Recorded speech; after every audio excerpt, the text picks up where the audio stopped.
बिस्मिल्लाहिर्रहमानिर्रहीम। ख़ातिन हज़रात अस्सलाम वालेकुम। मुझे खुशकिस्मती से पाकिस्तान का वो पहला कौंसलर बनने का इत्तेफाक हुआ। हुस्न इत्तेफाक ये कि जब यूनिवर्सिटी में पहली दफ़ा बच्चों की, लड़कों की, लड़कियों की काउंसलिंग के लिए इस डिपार्टमेंट का आगाज़ हुआ तो I was the first person. अच्छा, उस बीच में मैं भी चूँकि बिल्कुल फ्रेश था, यूनिवर्सिटी की बच्चों की ज़िंदगी के जो शौक होते हैं उनसे मैं बिल्कुल इतना वाकिफ़ भी नहीं था और मैं तो कोई भी नहीं कर रहा था। ये जो क्रश और मोहब्बत बार बार होने के और ब्रेकअप होने के अल्फाज से मैंने वहीं जाके सुने। हुआ है कि चूँकि मैं बुनियादी तौर पर काइंड और मोहब्बत करने वाला फ़र्द हूँ तो बच्चे और बच्चियाँ आराम से मेरे पास आ जाते थे और जब आके अपनी कहानियां सुनाते थे और मशवरा चाहते थे तो मैं अपने जज्बात को या एहसासात को संभाल लेता था, फौरन रिएक्ट नहीं करता था। तो एक दफ़ा एक लड़की मेरे पास आई, वो उस वक्त बीएस कर रही थी, फाइनल ईयर में थी।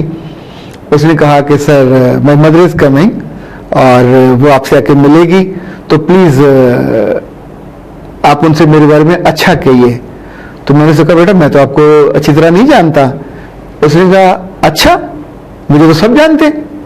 तो ठीक है, फिर भी सर वो वालदा आए तो जरा आप उनसे अच्छी तरह बात कीजिएगा। मैंने कहा ओके। जब वो चली गई तो मैंने अपने जो पीए थे, असद उनका नाम था, आजकल अमेरिका में है, उनसे कहा। उसने फौरन वकास से कहा। वकास हमारे दूसरे टीचिंग असिस्टेंट थे। तो ये दोनों चूंकि नई नस्ल के लड़के थे, दोनों भाग के ये लाइब्रेरी गए। वहां से जाके उन्होंने उस लड़की का कार्ड निकाला, उसमें फोटो थी, पूरा डाटा था। अच्छा, चंद मिनट बाद वापस उसने आगे कहा कि सर उसकी तो रिप्यूट ये है, वो तो पूरी यूनिवर्सिटी में और पूरे कॉलेज में बहुत बुरे नाम से जानी जाती है और किसी को इनकार ही नहीं करती। जब वो पूरा बता चुके तो मैंने उस बच्ची को दोबारा बुलाया और कहा कि बेटा तुम्हारी तो रिप्यूट।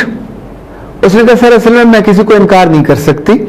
जब मुझे कोई चाय की दावत देता है, जब मुझे कोई बोतल की दावत देता है तो मैं उसका दिल नहीं तोड़ना चाहती, तो मैं उसके साथ चली जाती हूँ, कैफे में जाके चाय पी लेती हूँ, मेरा क्या गया। अच्छा, जब मुझे कह रही थी तो दो बातें मेरे जहन में, मैंने दोनों से कही।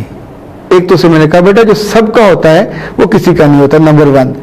दूसरा ये, जब तुम चाय पी के और बोतल पी के वहां से उठ जाते हो तो जिसके साथ तुमने चाय पी होती है 20 रुपए की या 25 रुपए की, वो कनखियों से इधर भी देख रहा होता है, इधर भी देख रहा होता है। और कितने ही लड़कों को इनफैक्ट वो जिता रहा होता है कि लुक मैं हूं हीरो। और फिर तुम्हारे जाने के बाद तुम तो दोबारा उससे पता नहीं मिलो भी ना मिलो, तुम्हारे बारे में वो बाकायदा स्टोरी क्रिएट करता है। ओ माय गॉड, उसने यूं अपने माथे पे सर पे हाथ मारा, कहा सर यही वजह है कि मैं जहां से गुजरती हूं लोग मेरे बारे में अजीब सी आंखों से मुझे देखते हैं। तो मैंने कहा तुम्हें उसमें क्या महसूस होता है? इज्जत महसूस होती है? उसने कहा no sir, no definitely not, nobody is paying respect to me. उसमें कुछ और ही होता है पर मैं उसको समझ नहीं पाती थी। तब मैंने उसे कहा बेटा तुम्हारी वालदा को मैं कुछ भी नहीं कहूंगा तुम्हारे बारे में, लेकिन तुम ये सोचो कि अगर तुम्हारी मां को यह खबर हो कि उसकी बेटी जो लाहौर आके पढ़ रही है, इतना खर्च करके पढ़ रही है और उसने यहां से कमाया क्या है? डिसरिस्पेक्ट, बेइज्जती और स्कैंडलों की लाइन, और तुम्हारे बारे में वो चीजें जो तुम्हारे भी हाशिया गुमान में या ख्याल में ना हो। अब सोचो ये कमाई को अच्छी कमाई है। तब वो बच्ची जो बाहर दिखने में लाउबाली थी और किसी बात को सीरियस नहीं लेती थी, उसने कुर्सी से टेक लगाई और रोना शुरू किया। उसने कहा सर मैं यहाँ इज्जत कमाने आई थी, मैं यहाँ पढ़ने आई थी, और जब मुझे लोगों ने तवज्जो नहीं दी तो मैं तवज्जो की मारी हुई लोगों की तरफ मतवज्जो हुई।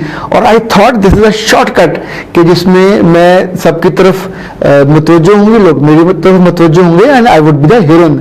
लेकिन मुझे ये खबर नहीं थी कि ये शॉर्टकट ऐसा गड़ा है जिसमें गिरने के बाद आप लोगों की निगाह में उठ नहीं पाते। देखिए जो परसेप्शन लोगों की है कि वो आपके बारे में कितना बुरा सोचें, कितना बुरे से बुरा सोचें। तब उसने वो वाक़या गुजर गया, उनकी वालदा आई, उनसे हमारी बात भी हुई। फिर इन दिनों वो आई, उसने आकर कहा कि सर मैं अपनी बाकी ज़िंदगी को बर्बादी से बचाना चाहती हूँ, व्हाट शुड आई डू। तो मैंने उससे कहा दो बातें, एक तो इंसान अपनी आदत बदलता है अपनी मर्जी से, तो बदलो तो बच सकते हो। दूसरा ये कि ऐसी मौके पे जब आपकी वहाँ बहुत ज़्यादा रिप्यूट ख़राब हो तो आपको वो जगह बदल लेनी चाहिए। अरबी में से हिजरत कहते हैं, उर्दू में इसे नकल मकानी भी कहते हैं। आपको अदारा बदल लेना चाहिए, आपको आबोहवा बदल लेनी चाहिए, आपको दोस्त बदल लेने चाहिए, ऐसी जगह पे जाना चाहिए जहाँ पे लोग आपको ना जानते हों, और आप एक नई जिंदगी आगाज करो जिसमें तय करके कि मुझे इज्जत चाहिए, मुझे रिस्पेक्ट चाहिए, इंपॉर्टेंस चाहिए, पर इंपॉर्टेंस अपने आप को बेवकूफ़ करके ना लीजिएगा। ये कम से कम कीमत है, बहुत बुरी कीमत है जो कोई बच्चा या बच्ची पे करता है। और नतीजतन आप सोचिए कि सालों बाद भी जब उसका नाम कहीं आता है, उसकी जिक्र आता है, उसकी तस्वीर आती है किसी ग्रुप फोटो में, किसी इंडिविजुअल में, या लड़के वाले आपस में बैठ के बात करते हैं, तो वो पुरानी वो लड़की और उसके बारे में पूरी डिटेलिंग, आप सोचिए उस वक्त आप कहाँ होंगे और इतने दूर बैठे आप फिर डिसरिस्पेक्ट हो रहे होते हैं। आपको रब महफूज रखे, अपने हिफ्ज़-ओ-मान में रखे, और अक्ल और समझ और फहम, वो चीज़ें जो लोग हमारे बारे में, हम उनको वक्त पे जान सकें और अपने आप को महफूज रख सकते हैं। सलामत रहिए, सलामती बांटिए और सलामती का बायस बनिए।